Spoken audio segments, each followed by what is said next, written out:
Hej og velkommen tilbage. I dag har jeg en tutorial på det her look, og det er en meget dramatisk festmakeup, som jeg tænkte er perfekt til julefrokost. Jeg lagde et billede på Instagram for nogle uger siden af den her makeup i anledning af, at jeg selv skulle til julefrokost, og der var rigtig mange af jer, der spurgte, om jeg ikke ville lave en tutorial på det, så selvfølgelig vil jeg det. Jeg har rekreeret det her look med alle de produkter, jeg brugte den pågældende dag, og jeg tænkte, at jeg ville vise jer step by step, hvordan jeg gjorde. Så hvis du vil se, hvordan jeg opnåede det her ansigt, så kig nu. Det første, jeg gjorde, det var at bruge min favorit primer kombination. Det er en kombination af Beauté Pacifique, Sérum, Paradoxe og Rimmel Stay Matte Primer. Jeg bruger den her i hele ansigtet, og det gør jeg for at formindske rødme i min hud, samt tilføre lidt fugt, fordi den foundation, jeg kommer til at bruge, er ret fuldt dækkende, så jeg kan godt lide at gennemfugte min hud, inden jeg kommer den på. Ellers så kan den måske godt komme til at se sådan lidt kageagtig ud på huden. Stay Matte Primeren holder rigtig fint på min foundation, og den bruger jeg så kun i T-zonen, fordi det er der, jeg har tendens til at få fedtet hud.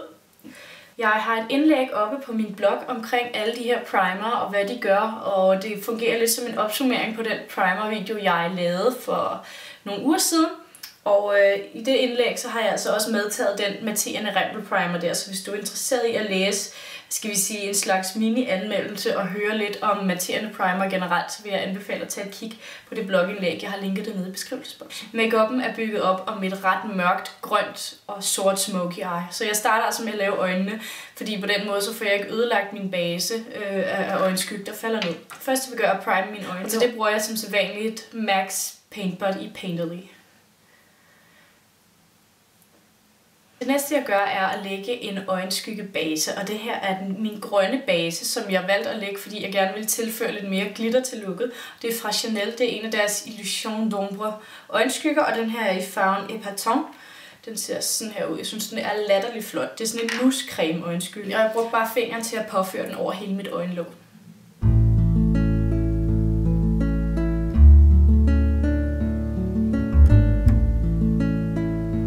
Som sagt valgte jeg at bruge den her øjenskygge som en øjenskyggebase, fordi jeg gerne ville tilføre lidt mere glimmer til looket, og fordi jeg den dag havde købt en ny øjenskygge fra MAC, og det er den, der hedder Club. Den ser sådan der ud. Jeg synes, den er meget, meget speciel. Det er en blanding af brun, grøn og blå, og alt efter hvilket lys du ser den i, har den en forskellig farve. Jeg vil så gerne bruge den Det jeg gør nu, det er, at jeg tager MAC's Club og påfører over hele øjenlåget, der hvor jeg i forvejen har lagt min Chanel cremeøjenskygge. Det hjælper med at fixere cremeøjenskyggen, så den holder længere og tilfører MAC Club lidt mere glimmer.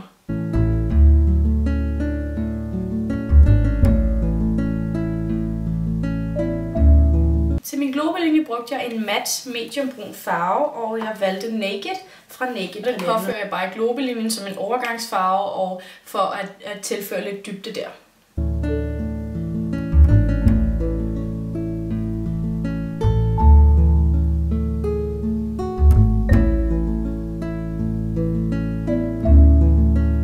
Herefter bliver det tid til det sorte, og til den farve bruger jeg min Urban Decay Vice 2 palette, som jeg har en anmeldelse af på min blog, hvis du er interesseret i at læse den. Og den har sådan en kæmpe spejl. Jeg skal lige passe på, at jeg ikke blænder. Jeg ved ikke, om I kan se hernede, er en sort farve nederst her. Den hedder Lovesick, og det er en sort med sølvglimmer i, og den vælger jeg at bruge aller yderst på øjet, og så faktisk bruge en hel del af den. Jeg påfører den med sådan en lille børste her fra Godt, og det jeg gør, det er, at jeg starter med at lægge øjenskyggen, næsten som om jeg vil lave en sådan winged eyeliner, hvor jeg starter faktisk og laver en lille vinge på øjet. Det gør jeg på begge øjne til en start, så jeg er sikker på, at vinklen cirka er den samme. Så tager jeg en blendingbørste, den her er fra Sigma, det er deres E35, og så toner jeg den mørke farve sammen med den grønne, og så tager jeg den lidt op i globelinjen og prøver at holde mig til sådan en rigtig fin, næsten en C-form yderst på øjet.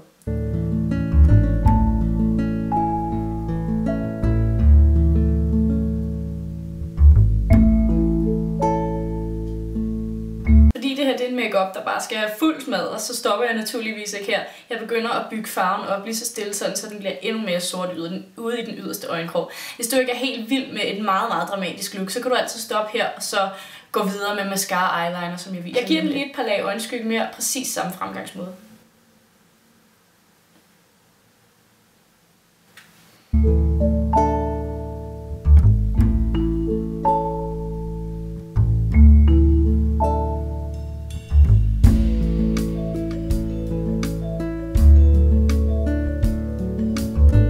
sikker på, at at kanterne er fine og runde og flydende, så går jeg lige over dem med den blendingbørste, jeg har brugt før til at påføre min globelinje farve. Naturligvis føler man også for lidt sjov spas under øjet, når det er julefrokost, vi taler om. Så jeg går ind i min Vice 2 palette igen, og så tager jeg den her sindssygt flotte sølvfarve hernede, der hedder Shellshock. Og den bliver både mit highlight i den inderste øjenkrog, plus jeg tager den hele vejen under øjet langs min nederste vipper, starter udefra. Og det her synes jeg tilfører lidt ekstra glimmer og glamour til looket, og jeg er bare generelt vild med sølv på øjnene. Således. Fordi jeg gerne vil have lidt ekstra drama, så tager jeg min lille øjenskyggepensel fra før. Jeg har dyppet den i den sorte farve med sølvglimmer. Og på den yderste halvdel af min nederste vipper påfører jeg den sorte farve. Det gør, at selvfølgelig at skyggen bliver mørkere yderst, og det får mine øjne til at se en lille smule mere mandelformet ud. Det tilføjer mere drama til looket, og så ændrer det bare, giver en super flot overgang i det sølv, synes jeg. Et så mørkt look her skriger naturligvis på sort eyeliner, så det vil jeg bruge. Jeg bruger min Rimmel Scandaleyes Waterproof Kohl Kajal i farven Sparkling Black, og det her det er en sort med sølvglimmer i, så den er perfekt til fest. Jeg starter med at bruge den på den våde kant. Sidste sted jeg påfører eyelineren er langs min øverste vippekant. Igen for at gøre det mere dramatisk og mørkt. Jeg kan mærke, at min primer har sat sig rigtig fint nu, så det er et perfekt tidspunkt at bruge foundation på. Den jeg har her er fra Dior, den hedder Dior Skin Sculpt Foundation, og det er en fuldt dækkende foundation, som jeg tester lige pt, og som jeg faktisk synes er rigtig god.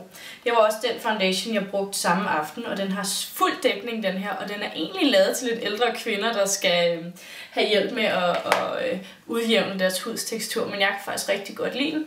Jeg påfører den med min Real Techniques F80 børste, og starter i små sektioner af ansigtet, fordi den har det med at tørre lidt hurtigt ind på huden.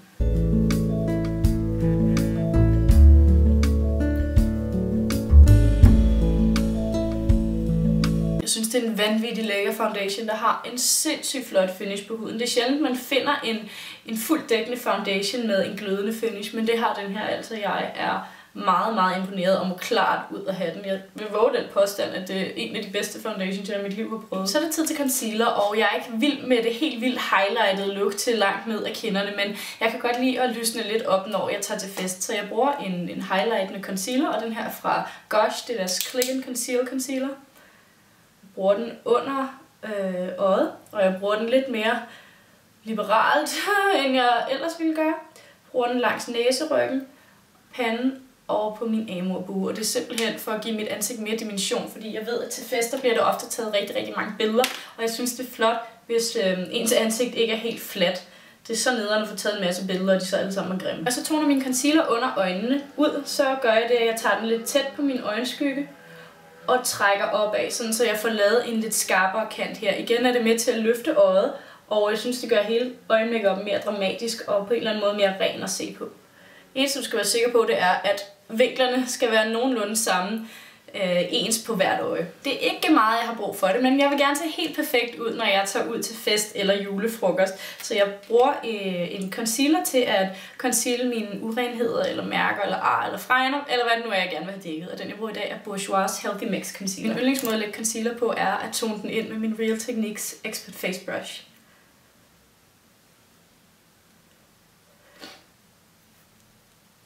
Til puder bruger jeg min elskeløse puder fra Clinique, og jeg bruger den i hele ansigtet for at sætte alt makeupen og være sikker på, at den bliver, hvor den skal hele aftenen.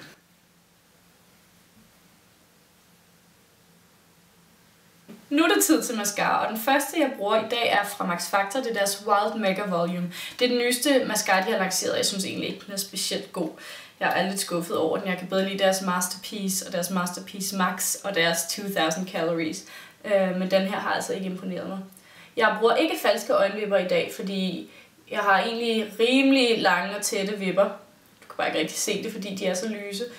Så jeg føler ikke, jeg har brug for falske vipper. Jeg er heller ikke særlig god til at sætte den på. Jeg synes, mine vipper har brug for lidt længde, så jeg bruger en længdegivende mascara, og det her er Lancômes Définicils, som jeg egentlig heller ikke er særlig glad for. Men sammen så synes jeg, at de to mascara giver et rigtig fint resultat. Okay, nu er det tid til konturfarver, og det var også noget, jeg gjorde rimelig hæftigt for at tilføje en masse dimension til mit ansigt, i tilfælde af, at jeg skulle have taget billeder. Og jeg bruger mit Sleek Contour Kit i farven Light. Jeg starter med at påføre den mørke farve med en lille øjenskyggebørste fra før, bare lige for at markere, hvor jeg godt kunne tænke mig, at konturen skal gå. Herefter går jeg ind med en større børste, dypper den i solpuderen og toner den første streg ud, sådan, så det ikke ligner, at jeg har fartstriber i ansigtet.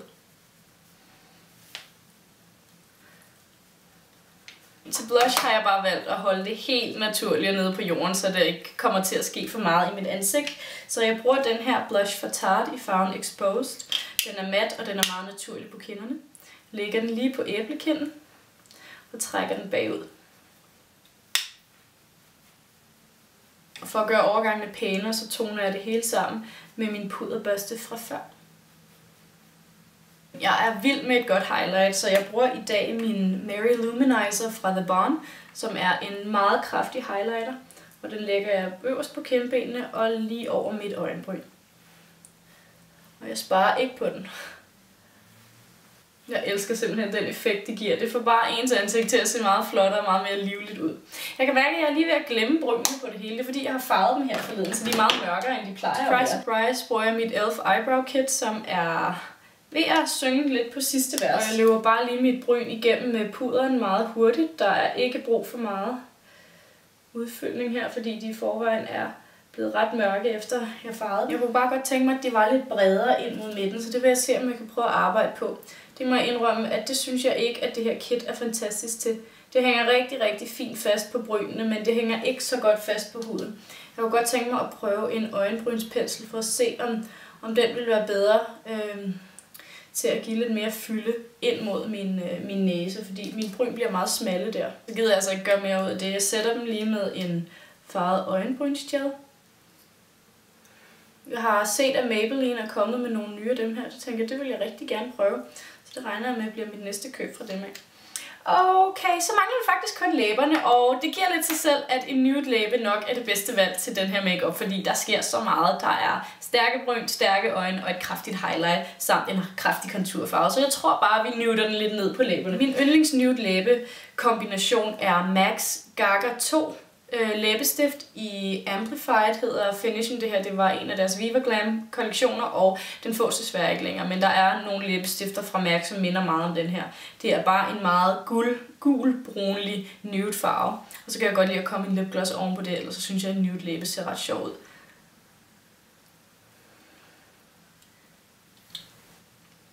Af en eller anden grund, så synes jeg, det er ret vigtigt at tone en nude læbestift godt ind i læberne. Så jeg bruger lige et øjeblik på at presse den ind i læberne. Det her, det er så det færdige resultat. Jeg er personligt ret vild med det. Jeg elsker at have grønt på øjnene, og jeg er vild med, hvad den der Chanel cremeskygge gjorde ved min MAC Club øjenskygge. Jeg synes, det er en sindssygt flot kombi. Jeg kan godt lide at have en nude læbe på og nogle lidt afdæmpede kinder. Jeg synes bare generelt, det her er en rigtig, rigtig fin, meget dramatisk vinter eller julefrokost festmakeup, og jeg håber, at den kan give lidt inspiration til jer derude, som står og skal til fest den nærmeste fremtid. Den kan selvfølgelig også bruges til nytår eller gala eller whatever. Jeg kommer faktisk med en specifik nytårstutorial om noget tid, når tiden nærmer sig, hvis du har brug for lidt mere inspiration til en eventuel nytårsmakeup. Jeg håber i hvert fald, at du kunne lide lukket, og tak fordi du så med. Stay beautiful. Hej!